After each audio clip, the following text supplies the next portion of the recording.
वक्फ के नियमों में संशोधन को लेकर हर तरफ चर्चा है और बहुत सारी ऐसी महिला एक्टिविस्ट हैं जिन्होंने बहुत लंबे समय तक इस पर काम किया कि महिलाओं को भी भागीदारी इसमें मिलनी चाहिए। हमारे साथ शाइस्ता अंबर जी हैं। बहुत लंबी लड़ाई आपने लड़ी, आज सरकार इतना बड़ा संशोधन करने जा रही है और महिलाओं को सबसे बड़ी बात कि इसमें भागीदारी मिलेगी।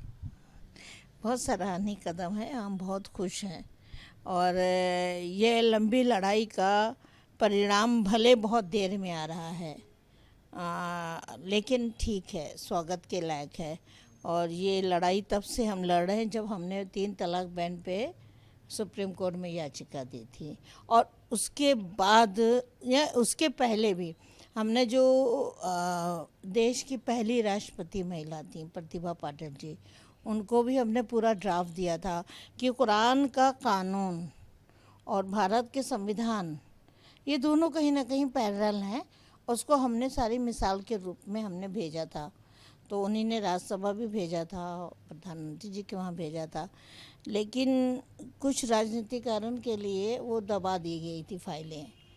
फिर उसके बाद आदरणीय हमारे वो राष्ट्रपति महोदय जो प्रणब मुखर्जी हैं, तो राष्ट्रपति भवन जाके देकर आई थी, तो उन्हीं ने बहुत सक्रियता की प्रणब मुखर्जी ने, और मैं बहुत उनको बहुत याद करती हूँ। बहुत ये आज बहुत दिनों के बाद परिणाम मिला। फिर उसके बाद मुख्तार अब्बास नकवी ने मीटिंग की और सभी देश के प्रधानमंत्री जी ने भी हमसे प्रोजेक्ट मांगा और पूरा दिया। तो अभी काम पूरी तरह चालू नहीं हुआ है। उत्तर प्रदेश के मुख्य सचिव ने भी लेटर भेजा था और आदरणीय मुख्यमंत्री योगी जी का भी आया था लेटर, लेकिन अब ये चल रहा है तो बहुत अच्छा है। ठीक है। कहा जा रहा है कि वक्फ के नियमों में संशोधन होगा, वैसे नियम जिससे गरीब और कमजोर तबके को नुकसान हो रहा था और वक्फ की जो एक्टिविटीज़ थी उनको कंट्रोल करने के लिए, लेकिन महिलाओं को भागीदारी जो दी जा रही है वक्फ में, उसको लेकर जो चर्चा होगी आज, उसे आप किस तरह से देखती? वाकई में क्या महिलाओं को भागीदारी मिलनी चाहिए? क्योंकि बहुत सारे ऐसे मौलाना हैं जिसका विरोध कर रहे हैं। अब ये विरोध कर रहे हैं तो हम ये तो इसमें नहीं बोलेंगे, लेकिन मेरी आवाज़ दबने वाली नहीं है। महिलाओं को बराबर के अधिकार कुरान शरीफ में, इस्लाम की शरीयत में है। समाजी और मजहबी बराबरी होनी चाहिए। वो हर तरह से योग हैं और इस्लाम के इतिहास उठा के पन्ने खोल दीजिए तो वो अकाउंटेबिलिटी की वो चेयरमैन थी, वो एम्बेसडर बन के रोम के गई थी, वहाँ की शहजादी ने उनका स्वागत किया था। और वो एम्बेसडर कौन थी? हुजूर पाक सल्लल्लाहु अलैहि वसल्लम की नवासी थी, जो करबला के शहादत में अमीर कारवां बनी थी शहीदों की। तो इसलिए हम लोग वहाँ से रोशनी लेते हैं, हमें यहाँ से रोशनी नहीं लेनी है। हमें कुरान पाक, हदीस और मोहम्मद सल्लल्लाहु अलैहि वसल्लम की आल अहले बैत और जो उनके दोस्त हैं। ये कौन लोग हैं जो इसका विरोध कर रहे हैं और इनकी मंशा क्या है? हम नहीं इसको कहना चाहते हैं, और हम बस जो मुद्दा है, जो काम है, उस पे हम ध्यान देते हैं।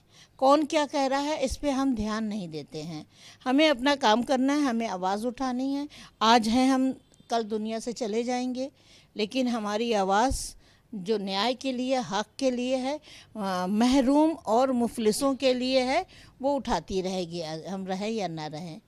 तो मैं इसका स्वागत भी करती हूँ। और दूसरे ये कि हमने एक पेपर में ये भी पढ़ा था कि भारत सरकार 1903 का वक्फ एक्ट जो एप्लीकेशन है उसको समाप्त कर रही है, तो इस पे हम सहमत नहीं हैं, क्योंकि वक्फ की जायदाद को कोई नहीं ले सकता है और ना खरीद सकता है ना बेच सकता है। पर यही तो होता है वक्त में, इसी बात को तो लोग बदलाव, यही तो मांग हमने की थी।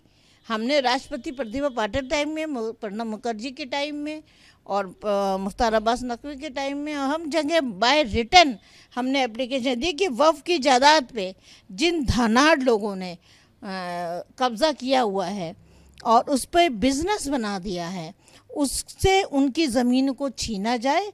वो अगर अपार्टमेंट है, अगर दुकानें हैं, अगर घर है, मकान है, तो उस पे उनको गरीब, तलाकशुदा, बेवाओं और ज़रूरतमंदों को, असहाय लोगों को उसमें शेल्टर होम दिया जाए।